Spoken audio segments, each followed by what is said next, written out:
Just a couple of days ago, I made a video about a German law in which you could be prosecuted for insulting somebody, especially a politician. And I showed you some very self-satisfied, smirking German prosecutors saying, yes, of course we have free speech, but there are limits.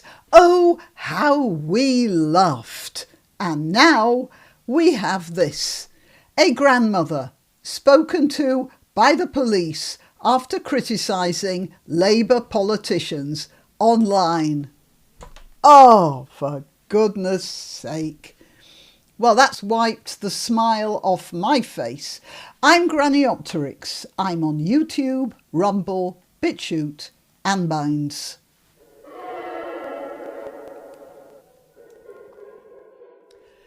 So I'll start with the only semi-relevant first, and that's the way the Telegraph tries to garner sympathy for the lady by calling her a grandmother. She's 54 years old and a school administrator.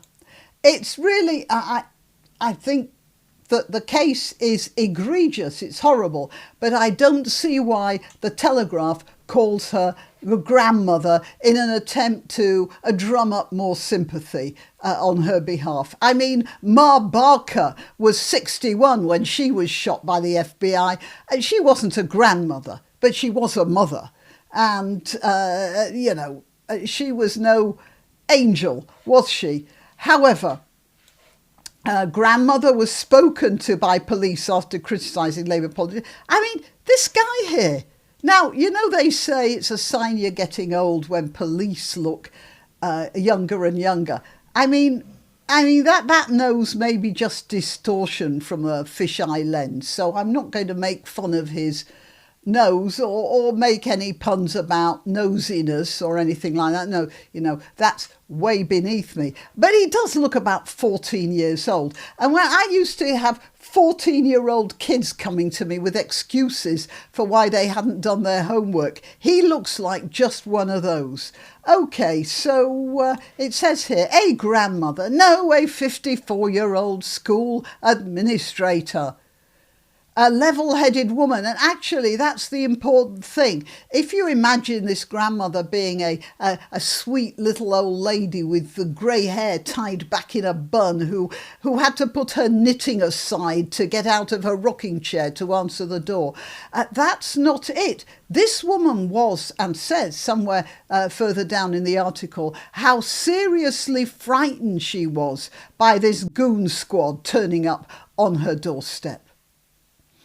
She is a career woman who holds down a job and at 54 is not a little old lady either. And those guys frightened her. Why should they frighten ordinary citizens for speaking out about politicians they see as corrupt or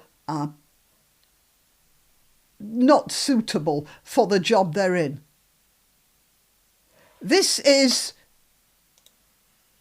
well, yeah, it's just terrible, isn't it? So look here, of course, I don't suppose it's a surprise that this is Greater Manchester Police as well. So look here, Greater Manchester Police, I'm saying you're not fit for your job. Right, are you going to come after me? A grandmother was spoken to at her home by police after she criticised Labour politicians online for sending offensive WhatsApp messages. In a series of Facebook posts, Helen Jones called for the resignation of a councillor. So she asked for him to resign. She said he should do the decent thing because he had acted badly. That's all she did. And she got these guys turning up on her doorstep. The councillor was embroiled in the WhatsApp scandal, which led to the sacking of Andrew Gwynn, the former health minister. Andrew Gwynn was in a WhatsApp group and he said some pretty awful thing about, his constituents. And apparently this councillor was in the same group. participating in the discussion, as I understand it.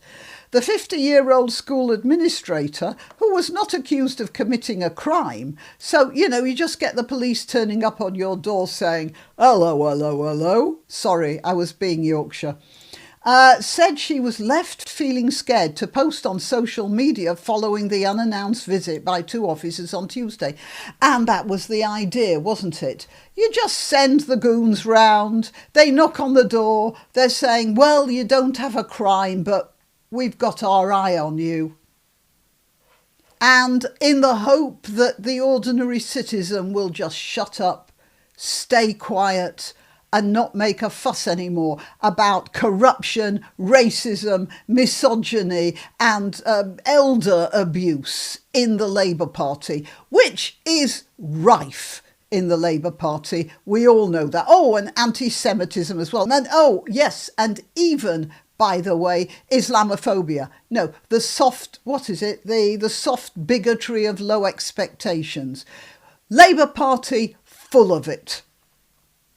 And I'm using Islamophobia because that's what they use, not because I think the word has any real legitimacy. The WhatsApp scandal erupted after it emerged Mr Gwynne, the MP for Gorton and Denton, posted a message to Labour colleagues in a group chat saying he hoped one elderly constituent would die before the next election. It turned out the elderly constituent was just writing about bin collection, I think, but she was honest enough and honourable enough to say she hadn't voted for him, but since he was her MP, she expected him to approach the situation as he would for any constituent. Well, Mr Gwynne said, yeah, well, I hope the old biddy dies, or something like that. And all the other WhatsApp group people were going, ho, ho, ho, ho, ho, metaphorically speaking. Mr Gwynne made the offensive comment on WhatsApp group called Trigger Me Timbers, which is a rather good name, after the pensioners sent a letter to David Sedgwick, a Stockport Labour councillor, complaining about her bin collections. The letter was reportedly shared in the WhatsApp group by Councillor Sedgwick, and that's how Mr Gwynne got hold of it. In the wake of the scandal, Mrs Jones repeatedly posted that Councillor Sedgwick must resign from his Heaton's North seat. In one post on a Facebook group called For Heaton's Hub, Mrs Jones said of Councillor Sedgwick, let's hope he does the decent thing and resigns. I somehow think his ego won't allow him. Look, Mrs Jones didn't like Mr Sedgwick. She has every right not to like Mr Sedgwick. She obviously believes that he's not a good councillor. She has that right. She has the right to voice those opinions. There is no right the police have to have a word with her about it. Mrs Jones said two plainclothes officers arrived at her home in Stockport last Tuesday around 1:30 p.m, but she wasn't in and they spoke to her husband via an intercom. She, thinking that something was wrong, because when police turn up on your doorstep unannounced, it's usually that they're breaking some bad news to you, an accident or something that happened to a relative. And so she dropped what she was doing, whatever it was, and rushed home, fearing that something had happened to a relative. So she got a terrible shock. At 12:15 p.m, she received a phone call from an officer thought to be the same sergeant who knocked at her door, so it would have been one of these guys, and was told the police had received a complaint about her recent social media posts. Speaking to the Mail on Sunday, Mrs Jones said, it was actually quite scary. And yes, it is. For somebody who's been brought up to respect the police, when they turn up and say there's been a complaint against you, that is frightening. For somebody who is not sort of calloused by a lot of interaction with the law, then this is like a sucker punch. And of course, they know that. The councillor or the MP or whoever it was who had complained knows that. The police know that. we all know that. I asked the police officer if I'd committed any sort of crime. And why did you call at my door? And they said, someone has spoken to us about your social media posts. I do believe that with very few exceptions, you are allowed to know who is accusing you of something if you're being accused of anything. I then said, if I don't take your advice and continue doing what I'm doing, will I be committing a crime? And he said no. I then asked, what will you do about it? He said, there's not a lot we can do. We're just giving you advice. Look, when I want advice from the police, I contact the police and ask for advice. The police don't need to waste their time turning up on my doorstep to give me advice. Mrs. Jones also asked why they'd come to her within 48 hours of a complaint, despite neighbours claiming they'd reported more serious crimes and had not been visited by the police. And then she says, I'm living my life day to day, law-abiding, then suddenly I've got the police at the door showing a warrant card. A spokesman for Greater Manchester Police said, we spoke to the woman for 6 minutes, I'm glad they were timing it, to advise she was the subject of a complaint of harassment and to answer any questions she may have. Now look, somebody might have complained to the police about harassment. The police would then listen to the complaint. If they decided that the complaint wasn't worth dealing with, then that's where it should have stopped, because she wasn't harassing anyone, or then she'd have been committing a crime. So the police had no reason to go round and give her advice, except if a councillor or an MP had asked them to do that. Just put the frighteners on her, and then she'll stop telling people that she thinks that I, the councillor or the MP, am not fit for purpose. Well, I'm saying you aren't fit for purpose, both of you, because you see, if you are political representatives of people in a constituency or a county or whatever,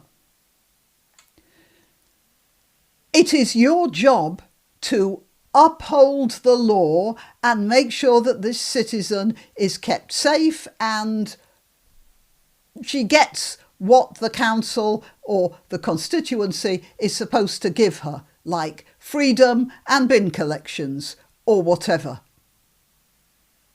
If you think that if they complain about substandard service, then you've got to send the police around, then you, sir, are a tyrant. You're not a politician. OK, on this day, officers were making 203 arrests for crimes like assault, burglary and rape. If they were, and do you know what? I'm not entirely sure I believe that. But if they were, then why did they have the time to come round and talk to this woman about something that actually didn't happen? Perhaps they thought she'd invite them in for a cup of tea and that way they'd get a sit down from their burglary and rape arrests. Tackling these priorities on why the complaint was dealt with 2 days after it was reported. Oh, so now he's making it look like 2 days is considered a long response time. One of my kids' bicycles was stolen. What do you think I got from the police? Yeah, a phone call, right? It comes after a debate over the use of non-crime hate incidents that was sparked by Telegraph journalist Alison Pearson. Of course, the Telegraph isn't going to let that one go. Let's see. NCHIs came into force after the racist murder of Stephen Lawrence in order to monitor situations that could prompt serious harm. But they have regularly been used to record trivial incidents. More than 13,000 incidents were recorded by police officers in the year to June 2024. Now, this woman, Helen Jones, works in a school. If they have recorded a non-crime hate incident against her because she was criticising a politician, then the school would have every right to sack her just because she had a non-crime hate incident on her record now. Or if she was moved to another school, they had every right not to employ her, and she wouldn't know if she had anything recorded against her because the police don't tell you. You have to go into all sorts of freedom of information stuff to find out. That's what happened to Harry Miller. The College of Policing, this is the College of Policing which needs disbanding. Oh yeah, right. The College of Policing needs disbanding. Hey, College of Policing, you need disbanding. Right. I'm waiting for that knock on the door.